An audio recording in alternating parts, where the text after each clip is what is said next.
Hello class, my name is Sierra Daniels and today I'll be talking about symbolic interaction. I'm going to perform a lecture and give examples along with details about what symbolic interaction is, and also I'll provide some history about how symbolic interaction sort of came about. I'm going to start off with the history. In history, it traces back its origins to a man named Max Weber's, and he had the assertion of individuals acting according to the interpretation of the world's meaning. However, us as Americans know American philosopher George Herbert Mead, and he introduced his perspective to the theory of symbolic interaction through his perspectives in the year of 1920. Now I'm going to go into a description of the theory. Symbolic interaction basis is how humans act toward people or things. Most of symbolic interaction is based upon social interaction, like how we interact with others through engaging in conversation or body language. These things are created socially through language. For example, you can look at it as how I may perceive you or how you may perceive me through things like looks, actions, or words.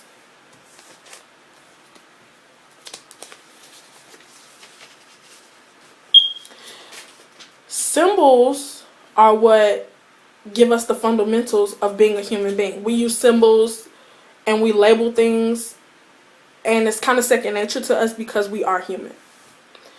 Those create assumptions and understandings of what reality really is. For example, how we perceive or label our professors and vice versa.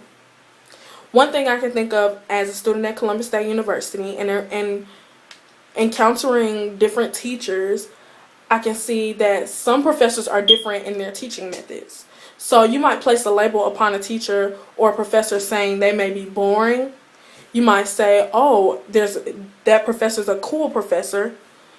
You might have a professor that only lectures you through PowerPoints. Or you might have the professor that's an interactive teacher and engages you in the learning process along with him. Not only do we place labels on professors, it can be vice versa, like I said, and professors can place labels on students.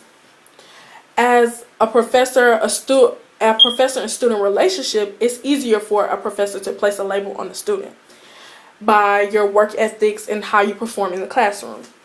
A professor can say that the student may be a class clown, label them as a kiss-up, or even label them as the studious student.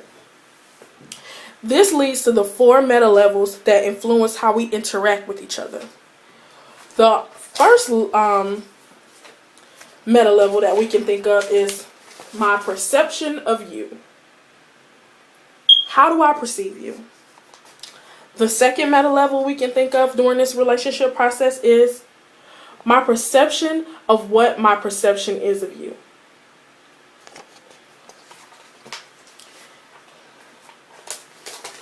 The third thing we can think of in this meta level relationship is your perception of me.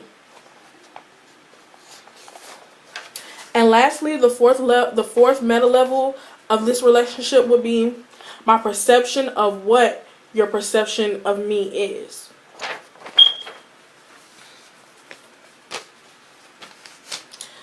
That leads into the me and the I of social interaction and symbolic interaction. The I is more of the instinctual meaning. Meaning, when you think of I, that's the less concerned part of you. The part that really only thinks about I, myself. For example, one example of the I step is, instead of doing this video report, I might want to be out with my friends partying or talking on the phone or on social networks. That's the less concerned part of me, not caring about what I really have to do.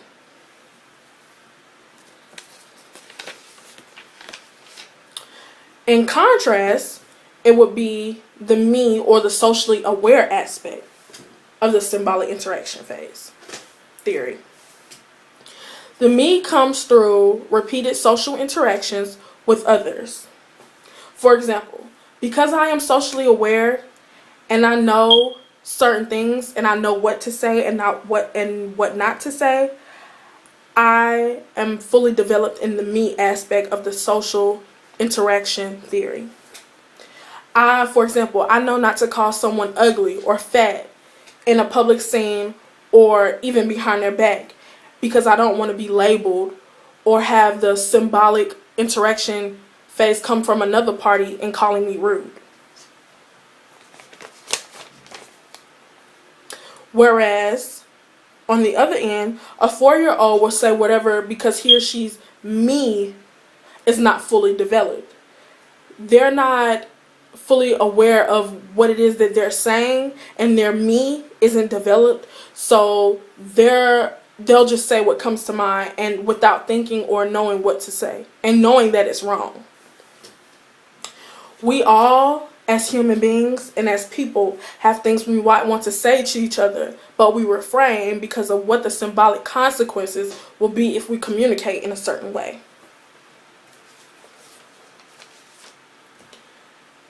Symbolic interaction theory also works with creating reality.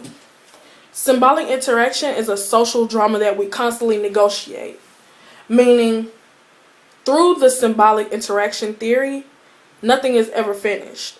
No label, no blame, no name is ever permanent. Nothing sticks with you. We can always change your symbolic interpretation. Symbolic interactionism works a lot with generalizations, how we view people, how we place them in categories, and how we generalize them.